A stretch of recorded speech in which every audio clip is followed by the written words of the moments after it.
Hi there, Rick here. I just want to read a bit from this book here, okay? Gold Grit Guns, okay? Miners on BC Fraser River in 1858, okay? So this is on page 33, okay? Um, just gonna have to put down the phone, or I'll hold it, okay? Um, I just wanted to read, this page here, page 33, just because it gives you an idea of, what people were making back then in 1858, okay? And the different occupations that people had, back then, okay? Um, the gold pillaged in Central and South America during the 16th and 17th centuries was flaunted by Spanish kings and churches, okay? Um,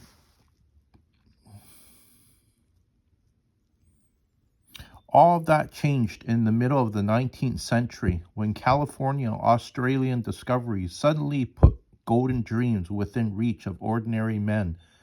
Gold returns pumped over $100 million into the 1850s economy every year, including $165 million in 1857. Today, that would be worth more than $16 billion, with current gold prices almost 100 times higher than the $15 to $18 an ounce common in 1858. Okay, see, I didn't know that. In 1858, gold was, between $15 and $18. Okay, um, I knew that. Okay, in was it prior to 1933? Gold was gold was $20, okay? And then Roosevelt revalued gold to 35, and that's a 75% increase, okay?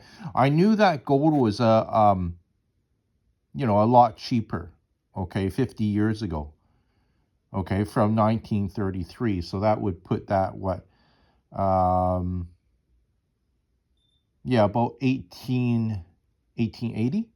Yeah. But even, okay, $15 or even $18 back in 1858, that was a lot of money, okay?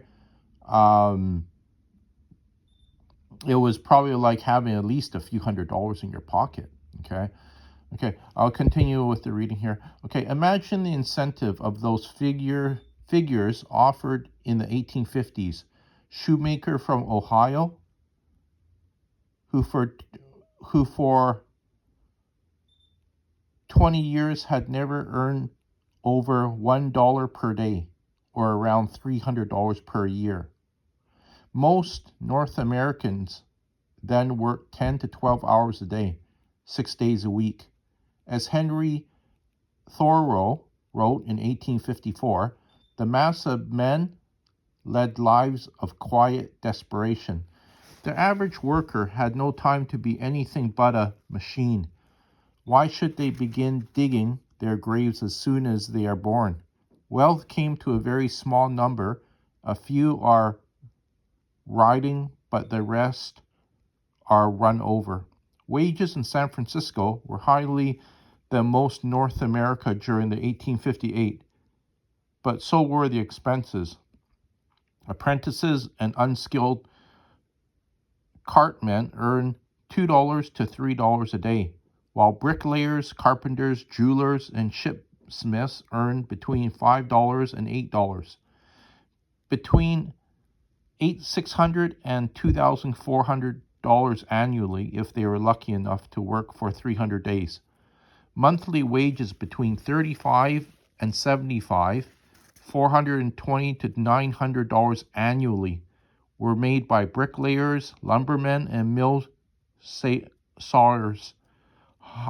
Highs between $100 and $150 a month, $1,200 to $1,800 annually went to barbers, butchers, engineers, and mates or pilots of vessels. Okay, so I see that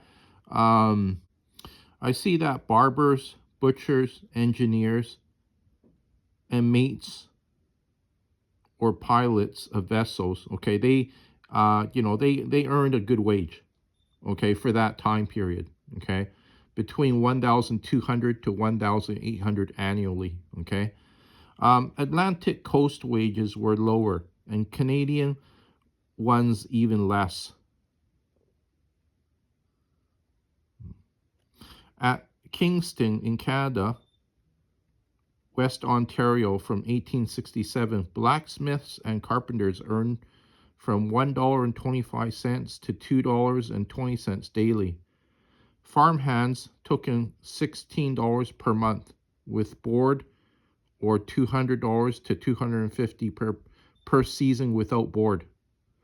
Boat engineers made $40 to $70 per month when the water was ice-free.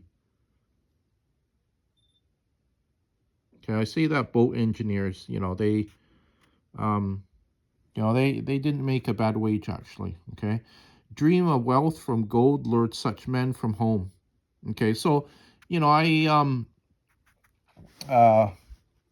I can see why these men, okay, they left their profession to go, look for gold, right? Because, well, I guess they saw it as an adventure, but also too, just the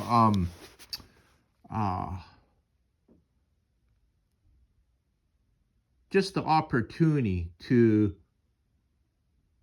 earn, almost like, 10 times what you were earning doing what you were doing back home, okay? So I can see why, a lot of men left their profession, okay, to go look for gold, because, it was just more promising, right? Okay, you had the opportunity to become, to earn, 10 times your wages and become very rich in such a short amount of time, right? I could see why it lured a lot of men, okay, to the gold rush. They're taking a gamble, okay, but still, it could pay off very handsomely, okay, if they succeeded. I just want to read a little bit more here, just because these chapters are kind of interesting. Many Americans who had been impoverished by the industrialization left for the California's gold fields. Artisans who had once made a good living could not compete with inexpensive goods mass-produced at new factories that paid low wages.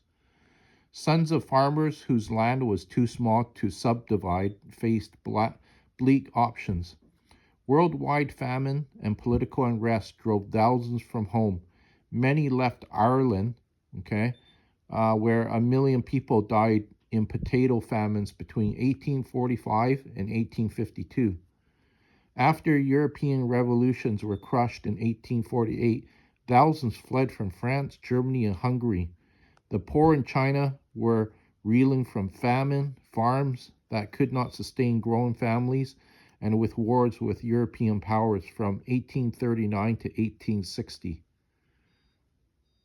For such people, such in the goldfields meant financial autonomy and the time to enjoy their dreams. A New York City native wrote, "You know that I am in prime life and I can hardly make a living here. Labor is capital in California." Okay, so, before this, I knew very little about, what was happening, around the world, during that time of, 1845, right? There was a mass famine in 1845 in Ireland. I see that as a lot of people. Like, 1 million people dying in Ireland just from not being able to eat potatoes. Um, and then there was European revolutions. Okay, so there was fighting, happening in Europe during that time. Um, Even in China, okay, there was a famine. Okay, I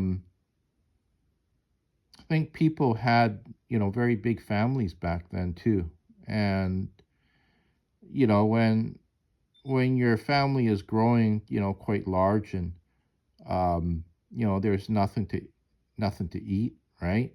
It must have been very difficult for them because I know, during the day, during our time here, okay, um, you just wouldn't think of, people, going so hungry that they would die, right? But, during back then, it was a different story.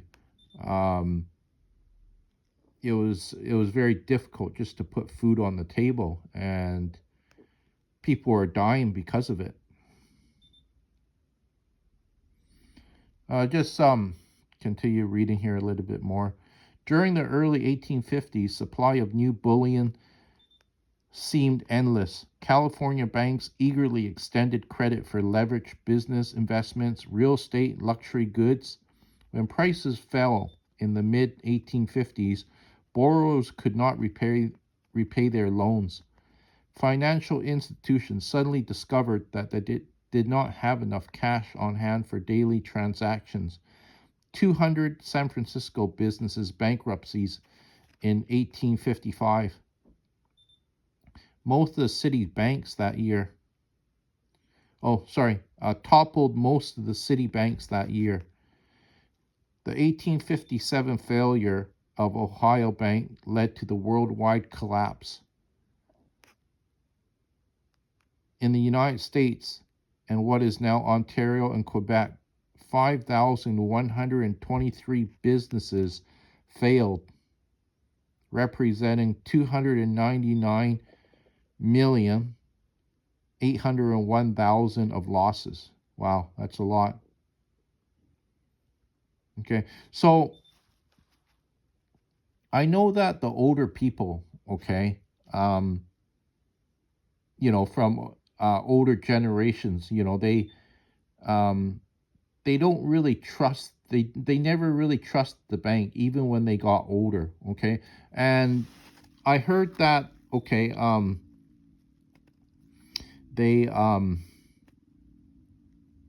they would hoard their money. Okay, either under their bed, right, or in their closet, or somewhere around the home, right?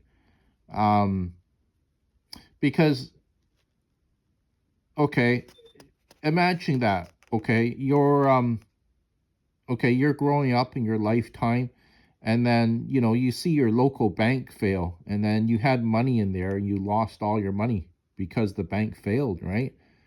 um Now I think the banks have to carry insurance, um so that they don't fail. Okay, but people lost their life savings. Okay, and I would feel the same way too if I lived through a particular time period where my local bank failed. um I think I would probably hide my money under the mattress too.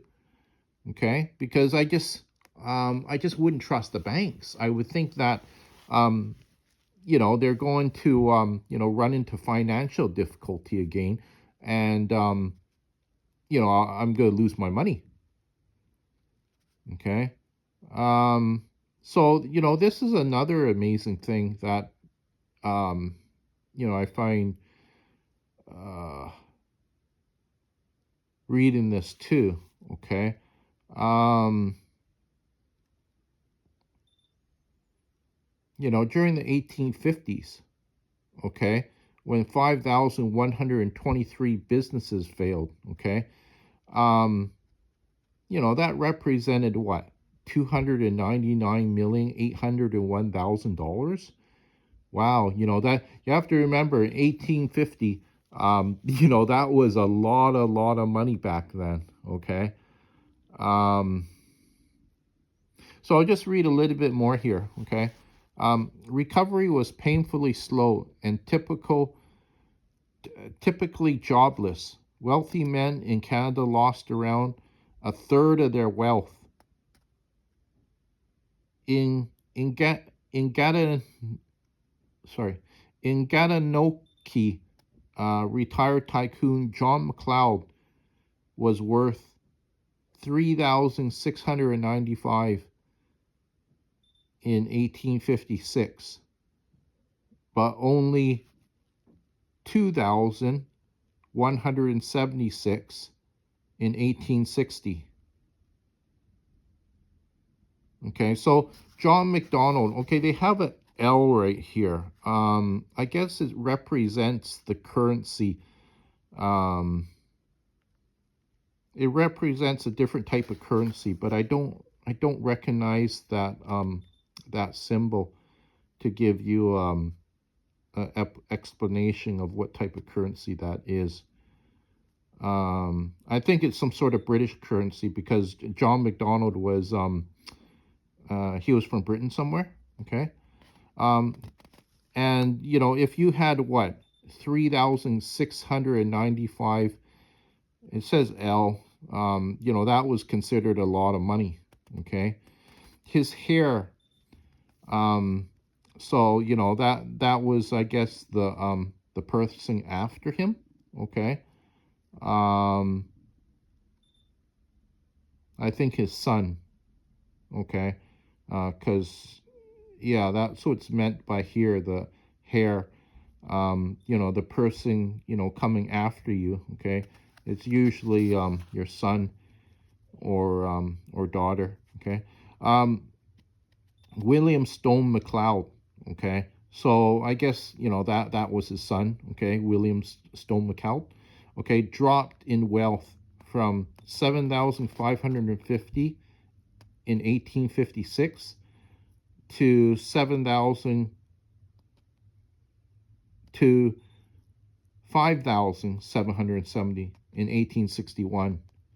A Toronto doctor wrote to the London Colonial Office in June 1858, owing to the Great Commercial Depression in Canada, thousands of working classes are idle, and there is no prospect of an early improvement. In 1858, Easy Gold had become worked out of California, and independent miners were being replaced by capitalized industry where men worked for low wages on large exposed sites, blasted apart by water cannons or in dangerous underground tunnels. California earnings had declined from highs of $20 or more a day, okay, for lucky miners in the early 1850s to just $5 in 1853 and $3 by 1860. Early in 1858, California newspapers reported that prospectors on the Fraser River were making from $20 to $50 per day. A predictable stampede for better opportunities soon followed. Okay, so you know, California, okay, the great gold rush days, okay, in the early 1850s, okay, it was kind of like coming to a close. Okay, what people had, you know, made during the gold rush days there, okay, the amount of money that you could make in a day was really declining. Okay, if you were making $20 a day, that was considered really good. Okay, in California. Okay.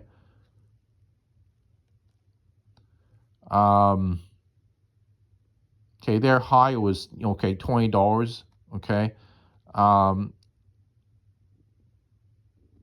And it says here, okay, in the early 1850s, they're only making $5 a day in 1853 and $3, okay, by, 1860. And then, okay, you see that in on the Fraser River here, okay, um, newspapers were reporting that, yeah, miners were making, um, sorry, prospectors, okay, um, were making on the Fraser River between $20 to $50 per day. So that would have, was it, um, after a prospector, maybe in California, reading an article like that in the paper, it would have probably drew his attention towards the Fraser River, right? Because, you could earn a lot more if you traveled, well, into Canada. Um, and, it wasn't really that far, like not on the other side of the world. You just had to, travel, further north, right? And then, you could earn what, four times, even like 8 times more than what you were making in California. So, I could see why they left California to seek their fortune on the Fraser River. Because even, I think it was, I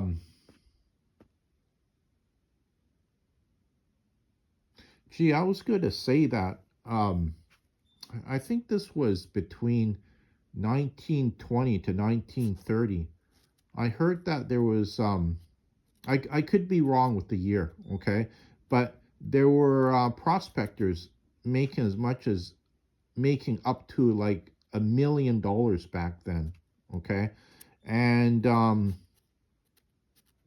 that's a lot of money, okay? $1 million in what, 1920? Um, Prospecting for gold. Um, just hearing that, like, having $1 million back then was just totally amazing. I'm sure it wasn't a whole lot of people, okay, but there were some people, getting so rich on prospecting that it made them a millionaire. A millionaire, right?